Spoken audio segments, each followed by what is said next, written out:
करेंगे आज know your company में पूर्वांकरा के मैनेजमेंट से। कंपनी ने जो जानकारी दी है उसके मुताबिक दो नए प्रोजेक्ट, एक बंगलुरु में और एक मुंबई में। इन दोनों शहरों में अरे मेनली तो साउथ में इनका ज़्यादा है, लेकिन मुंबई जैसे सबसे बड़े, सबसे वैल्यूएबल और सबसे महंगे रियल एस्टेट मार्केट के सबसे महंगे इलाके ब्रीच कैंडी में अपनी स्थिति बना ली है। मियामी नाम के एक सोसाइटी है जिसके रीडेवलपमेंट के अधिकार इन्होंने जीते, जहाँ पे बहुत लग्जरी अपार्टमेंट्स बनाए जाएंगे।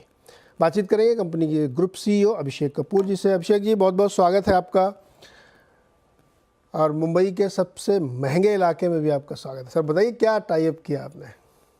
नीरज, शुक्रिया शो पे इनवाइट करने के लिए। देखें, मुंबई में तो हमारा जो टारगेट है वो रीडेवलपमेंट को लेकर के है। और ये जो प्रोजेक्ट है साउथ बॉम्बे में एक बहुत ही प्राइम लोकेशन में है, जैसा आपने बताया, जहां अल्ट्रा लग्जरी प्रोजेक्ट को हम बनाएंगे। और ये मार्केट में जो ये लोकेशन है, उस मार्केट में जनरली जो रेट है वो 1,25,000 से 1,40,000 रुपए कारपेट पे रेट है। तो हम काफी उत्साहित हैं ये प्रोजेक्ट को लेकर के। और ये हमारा साउथ बॉम्बे का पहला एंट्री है प्रोजेक्ट का। और इस एरिया में हम और भी प्रोजेक्ट के ऊपर काम करेंगे और रीडेवलपमेंट की राइट्स के लिए और पिच करेंगे। तो इसमें कितना सेलेबल एरिया होगा आपके पास? टोटल डेवलपमेंट एरिया जो है मेंबर एरिया लेकर के 1,10,000 स्क्वायर फुट से ज्यादा होगा। और जो दूसरा प्रोजेक्ट आपने बात किया लोखंडवाला में, उसमें हमने ऑलरेडी 2 यूनिट 3 और यूनिट 5 साइन किया था। अभी एक यूनिट 4 को हमने साइन किया है, जिसमें 4 सोसाइटी थी। और टोटल मिलाकर के जो टोटल डेवलपमेंट एरिया होगा वो 8 लाख स्क्वायर फुट से ज्यादा होगा। 4.5 एकड़ के जितना एरिया का हम ऑलरेडी रीडेवलपमेंट का क्लस्टर रीडेवलपमेंट में साइन कर चुके हैं। ओके, तो एक तरफ का रेट तो करीब 140 के आसपास का अनुमान है, और एक दूसरी तरफ 45 से 50,000 रुपये स्क्वायर फीट। सुन रहे हैं आप दुनिया वालों, देखो कितने रेट्स हैं मुंबई में। तो अभिषेक जी, ये बताइए कि ये जो रीडेवलपमेंट वाला, बहुत सारे बिल्डर्स यहाँ मुंबई में खैर बहुत ज़्यादा ये प्रचलन है, और ख़ास तौर पे चूँकि लैंड की स्कार्सिटी है तो रीडेवलपमेंट अच्छा जाता है। क्या ये एक आसान तरीका होता है मार्केट में एंट्री करने का? क्योंकि बहुत सारे लोग इसको अवॉइड भी करते हैं, बहुत सारे बिल्डर्स। आप इसमें इंटरेस्टेड दिख रहे हो, आप कह रहे हैं कि रीडेवलपमेंट आपके लिए ज़्यादा अच्छा है यहाँ पे, समझाइए सर। जी नीरज, देखिए मुंबई में जैसा आपने बताया लैंड की बड़ी कमी है। और अगर आप मुंबई के मार्केट को देखें तो जो मेजर आगे जो फ्यूचर का एक्सपेंशन, जो ग्रोथ होगा, वो रीडेवलपमेंट से ही होगा, जो सिटी लिमिट्स में है, जो एमसीजीएम के कंट्रोल में है।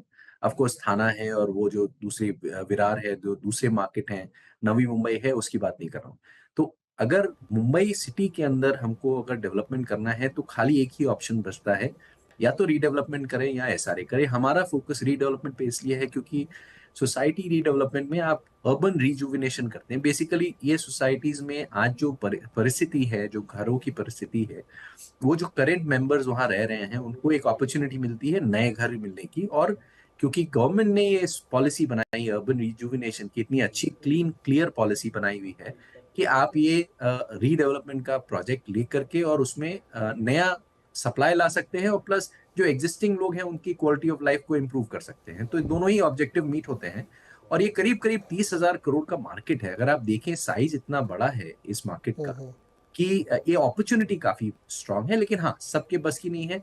आपको थोड़ा एक्सपीरियंस और काफी पेशेंस और काफी एफर्ट करना पड़ता है, क्योंकि आप मेंबर से डील कर रहे हैं जिनका घर आप ले रहे हैं। तो हमारी कोशिश है कि पूरा ट्रांसपेरेंसी के साथ, ऑनेस्टी के साथ उनके साथ डील करें।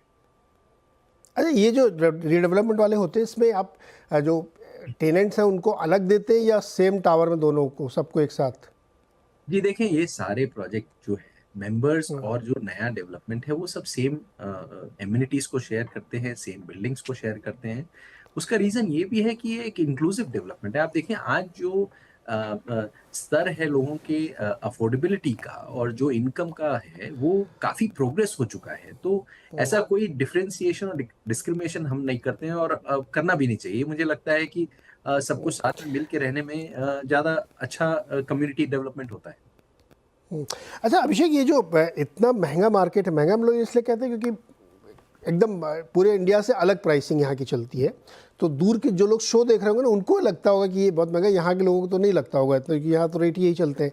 क्या वाकई अभी भी इतनी डिमांड है साउथ मुंबई के प्रोजेक्ट की? क्योंकि कुछ लोगों ने ये कहा कि अब इतना इंफ्रास्ट्रक्चर डेवलप हो रहा है, कोस्टल रोड बन रही है, मेट्रो बहुत बन रहे हैं और तमाम तरीके के डेवलपमेंट हो, तो थोड़ा लोग अब दूर जाएंगे भी प्राइस के हिसाब से कि थोड़ा उनको वहाँ पे सस्ता मिलेगा। लेकिन आपको लगता है कि साउथ मुंबई अभी भी एकदम गोल्ड माइन है, जितने बना सको उतने बिकेंगे?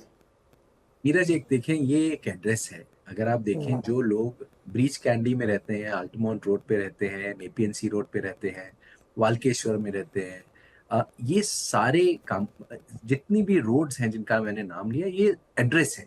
यहाँ से लोग छोड़ के नहीं जाते हैं। इनफैक्ट उनका ये भी एक रहता है कि चलिए हमारे पास एक घर है, हमारे बच्चों के लिए भी एक एक घर हो जाना चाहिए। तो जो ये इस इलाके की डिमांड है, मलाबार हिल, ये सारे इलाके की डिमांड इसी दायरे में, इन्हीं रोड्स पे सीमित रहती है और वो डिमांड आती रहती है, क्योंकि यहाँ अफोर्डेबिलिटी भी काफी अच्छी है। तो हमें जहां तक हमारा ख्याल है, पेडर रोड और ये पूरा जो एरिया, मैंने इलाके की बात कर रहा हूँ, वहाँ पे रीडेवलपमेंट की बहुत अच्छी अपॉर्चुनिटी है और डिमांड भी अच्छी है, और वो कंटिन्यू रहेगी। और देखिए, जैसे हमारा जो दूसरा प्रोजेक्ट है जो पाली हिल में है, फॉर एग्जाम्पल हमने लिया है, पाली हिल भी एक एड्रेस है। उस रोड पे जो रहता है, उस एरिया में जो रहता है, वो उस रोड और उस लोकेशन को छोड़ के नहीं जाएगा, क्योंकि वो एक लग्जरी डेस्टिनेशन बन चुका है। एक रेपुटेशन और एक क्रेडिबिलिटी की बात हो जाती है कि आप इस एरिया में रहते हैं।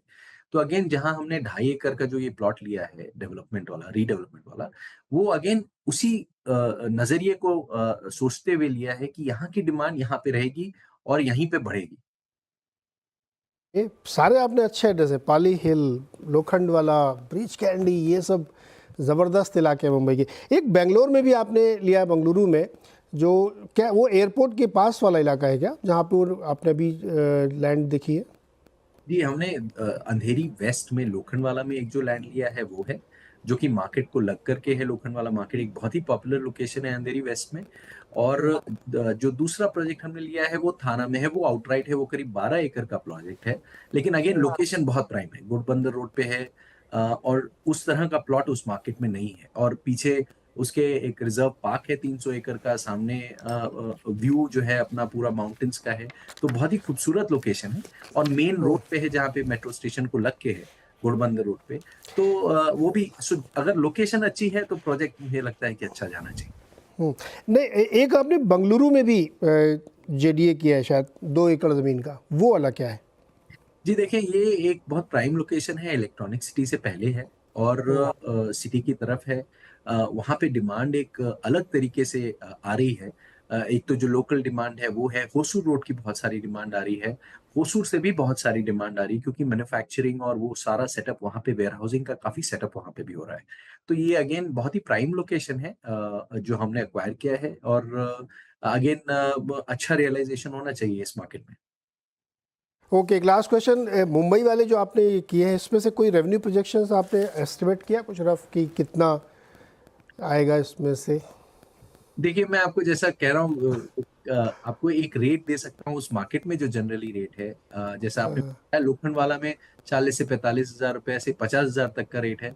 जो ब्रीच कैंडी है 1,25,000 से 1,50,000 रुपए का रेट है उस मार्केट में। जहां हमने बैंगलोर में अक्वायर किया है, वहां पे रेट करीब 12 से 14 हजार रुपए है स्क्वायर फुट के पीछे। और अगर आप देखें, जो हमारा थाना वाला प्रोजेक्ट है, वहाँ कारपेट पे करीब 20 हजार से 30 हजार रुपए तक का स्क्वायर फुट का रेट है।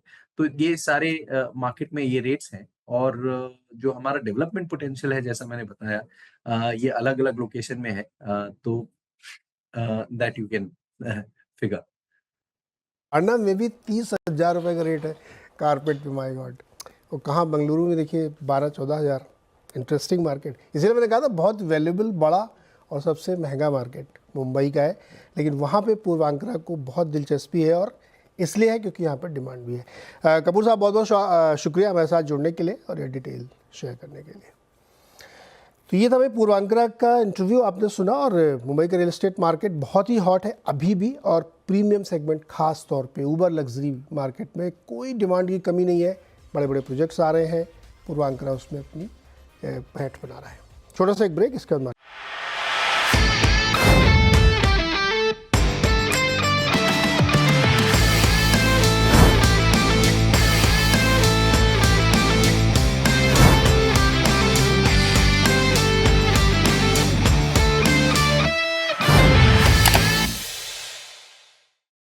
बता दें कि मनी कंट्रोल पर दिए गए विचार एक्सपर्ट्स के अपने निजी विचार होते हैं। वेबसाइट या मैनेजमेंट इसके लिए उत्तरदायी नहीं है। यूजर्स को मनी कंट्रोल की सलाह है कि कोई भी निवेश निर्णय लेने से पहले सर्टिफाइड एक्सपर्ट की सलाह लें।